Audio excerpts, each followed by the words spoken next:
प्रेमनगर नगरा खाती बाबा क्षेत्र में स्थित श्री गौड़ बाबा मंदिर शक्तिपीठ पर श्री गौड़ बाबा भक्त मंडल के तत्वाधान में संगीतमय श्रीमद् भागवत कथा ज्ञान यज्ञ के 7वें दिवस में भक्तों को कथा श्रवण कराते हुए सुप्रसिद्ध अंतर्राष्ट्रीय कथा व्यास परम पूज्य श्री कृष्ण चंद्र शास्त्री ठाकुर जी गुरु जी के सुपुत्र चिरंजीव पूज्य श्री इंद्रेश जी महाराज वृंदावन धाम ने कहा कि भागवत भगवान की वाणी है। भगवान मित्र के सच्चे हितकारी होते हैं।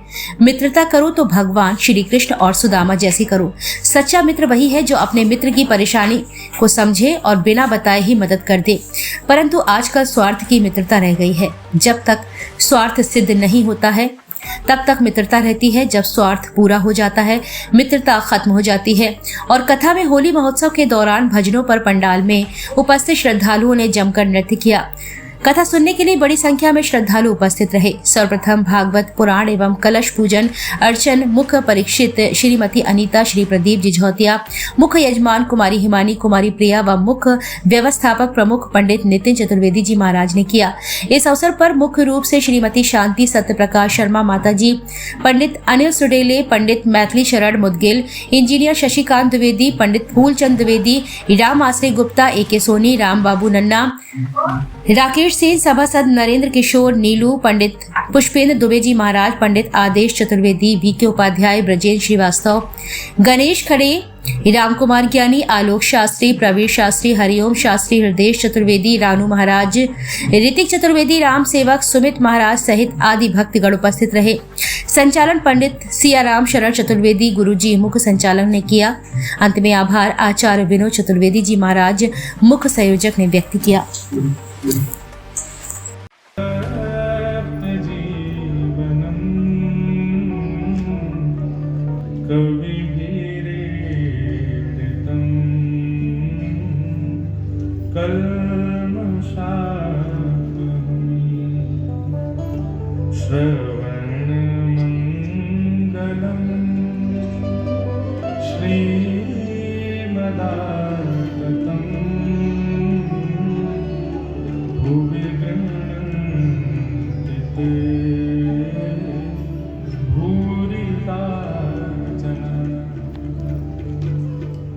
गोपियां कहती हैं,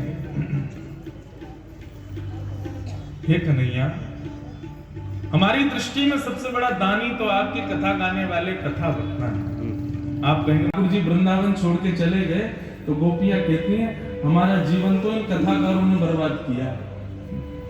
क्यों? बोले या तो इनकी कथाओं में गए नहीं होते, आपकी बढ़िया मधुर कथा सुनी नहीं होती, तो आज हम इतनी भाव विह्वल क्यों हो रही होती? हमें तो लगता है ठाकुर जी आपने घूस दे रखी है कथा वक्ताओं को, क्या कि तुम मेरी मधुर मधुर कथा सुना के सबको भावुक कर दो, इसके बदले में तुमको वैकुंठ दूंगा। गोपियां कहती हैं तो ज्ञान से बड़ा कोई दान नहीं। एक तो अभय दान और एक ज्ञान का दान। और निश्चित एक बात मानिए, जो ज्ञान का दान करता है उससे सब अभय हो जाते हैं, सब निर्भीक हो जाते हैं। पर एक और बात ध्यान रखिएगा,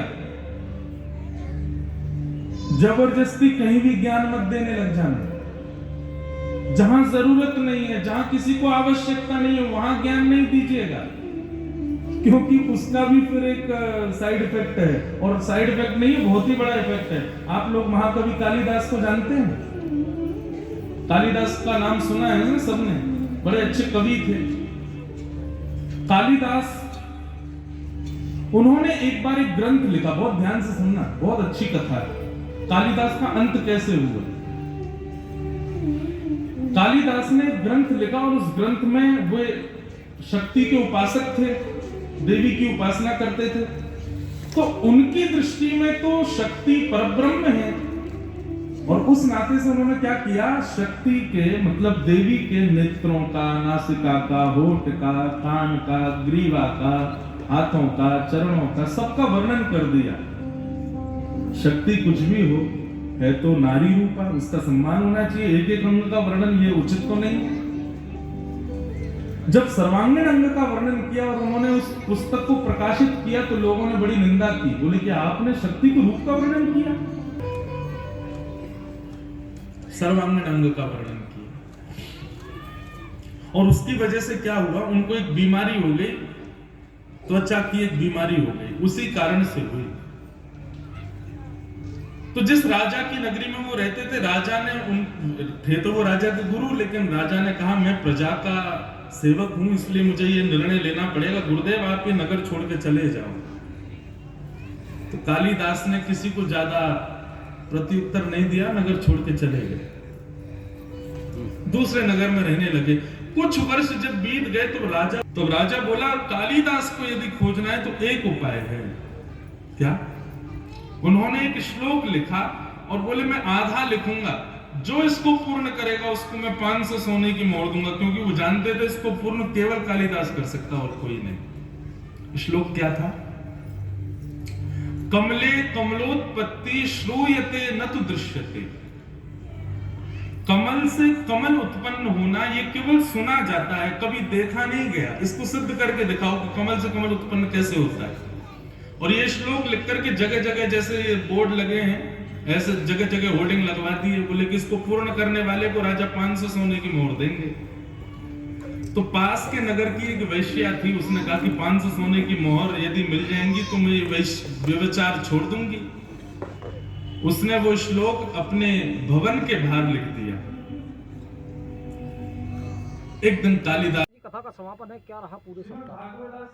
कथा का आज विश्राम दिवस है गौड़ बाबा सिद्धाश्रम पर, और ऐसा सुंदर आयोजन हुआ है निर्विघ्न तरीके से। आप देख सकते हैं पंडाल में जो उपस्थित जन समुदाय है उसके मुखाकृति से आपको भाव का पता लग जाएगा कि यहाँ के भक्तों ने जो कथा श्रवण करने पंडाल में लोग आए, और जो यूट्यूब चैनल के माध्यम से पूज्य महाराज जी के देश विदेश के लोग सुन रहे हैं, उन्होंने ये कहा है महाराज श्री ने कि ये जो भूमि है ये वीरांगना महारानी लक्ष्मीबाई की भूमि है। इससे यहाँ जो कथा हुई है उसमें गौड़ बाबा की कृपा तो है ही, उसमें बांके बिहारी की कृपा तो है ही, लेकिन इस भूमि का जो तेज है, इस भूमि का जो वाइब्रेशन है, इस वीरांगना की नगरी का जो प्रभाव है, वो भी उनके कंठ में आकर के क्योंकि महारानी लक्ष्मीबाई माँ लक्ष्मी के रूप में, सरस्वती के रूप में, माँ काली के रूप में हम लोग उनको वीरांगना जो भगवान शिव की उपासक थी। तो महाराज जी ने बहुत सुंदर आयोजन, झांसी के पत्रकार बंधुओं को भी बहुत धन्यवाद दिया है जिनके माध्यम से, और उनका ये धर्म का समाचार, उनकी धर्म की ये जो व्याख्यान है वो जन जन तक अखबारों के माध्यम से और प्रिंट मीडिया, इलेक्ट्रॉनिक मीडिया के माध्यम से पूरे हर जगह लोग आज मोबाइल पर देख रहे हैं। बड़े भावुक तरीके से, बड़े भावपूर्ण हृदय तरीके से, बड़ी सरल और सुहृद मधुर और बड़े अच्छे ढंग से पूज्य महाराज जी ने कथा को तत्व ज्ञान में अधिकांश भगवान के सूरदास के पद, अधिकांश भगवान महाराज जी ने विनय पत्रिका के पद, और अधिकांश महाराज जी ने जो कथा ली है वो बिल्कुल अपने पूज्य पिताजी जो कृष्ण शास्त्री जी ठाकुर जी महाराज हैं, वो बताते कि हमारे गुरु भी वही हैं, हमारे प्रणेता भी वही हैं और हमारे मार्गदर्शक भी वही हैं। झांसी की धरा पर पूज्य महाराज जी ने बहुत सराहा है यहाँ की जनता को, और पुनः आगमन उनका हो, इसके लिए भी गौड़ बाबा सिद्धाश्रम पर महाराज जी ने अपनी विनती और वहाँ पर प्रणाम किया है। आज महाराज जी ने गौ माता को पूजन किया, गौ माता को ग्रास दिलाया, खिलाया, गौ माता की परिक्रमा की, और फिर लेट करके पूज्य महाराज जी ने प्रणाम किया और कहा वो आश्रम, वो भूमि धन्य है जहाँ पर गौ सेवा हो रही है, जहाँ छोटे छोटे बालकों के द्वारा यहाँ पर शिक्षा ग्रहण, नियमित पूजन आरती होता है। और महाराज जी के पूर्व भी यहाँ पर बड़े व्यासों में चित्रलेखा जी, देवकी नंदन ठाकुर जी, मृदुल जी, पारस जी, और वहाँ के टल्ला चुंगी से कृष्ण मोहन मुरारी जी, रामराजा मंदिर के पूर्व पुजारी रहे राजेश व्यास जी, ऐसे अनेकों कथा व्यासों ने आकर के यहाँ कथा की है। तो बोले गौड़ बाबा की कृपा है और सभी को बधाई दी है। ये कार्यक्रम बहुत सुंदर और बहुत व्यवस्थित हुआ है। बोलो गौड़ बाबा महाराज की जय। किस तरह से समापन हुआ है कथा का और क्या रहा पूरा? गौड़ बाबा भक्त मंडल के द्वारा ये आयोजन गौड़ बाबा सिद्धाश्रम पर एक सप्ताह से चल रहा था। आज ज्ञान यज्ञ सप्ताह का समापन दिवस है। आज सुदामा चरित्र की कथा हुई और आज महाराज जी ने पूरे झांसी वासियों को आशीर्वाद प्रदान किया है। गौड़ बाबा सिद्धाश्रम एक ऐसा सिद्धपीठ है जहाँ पर गौड़ बाबा की साक्षात कृपा बरसती है। झांसी में यदि कोई बड़े आयोजन हुए हैं तो गौड़ बाबा की कृपा से गौड़ बाबा सिद्धाश्रम पर हुए हैं। ये पूज्य महाराज जी के द्वारा ये धर्म मंच से बोला गया है। हमारे राष्ट्रीय भागवताचारी श्री इंद्रेश जी महाराज, जिन्होंने आज सप्तम दिवस में अमृतमय कथा का हम लोगों को रसपान कराया है, उन्होंने कहा है कि झांसी की भूमि जिस तरह से वृंदावन में बांके बिहारी विराजमान हैं, उसी तरह से ओरछा में रामराजा सरकार विराजमान हैं। ये हमारे बुंदेलखंड की भूमि भी, यहाँ की रज भी उतनी पवित्र है जितनी वृंदावन की रज पवित्र है।